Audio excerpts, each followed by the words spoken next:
تبارك الذي نزل الفرقان على عبده ليكون للعالمين نذيرا۔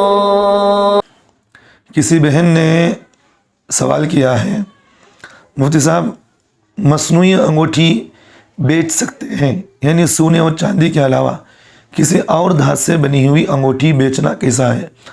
دیکھیے بہن، نام تو نہیں بتاؤں گا میں، جس طرح عورت کے لیے سونے اور چاندی کے علاوہ کسی اور انگوٹھی پہننا مکروہ تحریمی ہے، اسی طرح مرد کے لیے بھی 3.5 ماشا سے زیادہ چاندی کی انگوٹھی کے علاوہ کسی اور انگوٹھی کا پہننا بھی مرد کے لیے مکروہ تحریمی ہے۔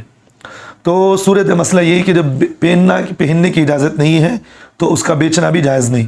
تو اس لیے چاندی اور سونے کے علاوہ جتنے بھی دھات کی انگوٹھیاں آج عمومی طور پر جو بنائی جا رہی ہیں، چاہے وہ اس کا بنوانا اور اسی طرح ڈھالنا پگھلانا، اس سے خرید و فروخت کرنا بھی جائز نہیں ہے۔ تو آج عمومی طور پر ایک چیز پائی جا رہی ہے، ہمارے مسلمانوں کو ان سب چیزوں سے بچنا چاہیے۔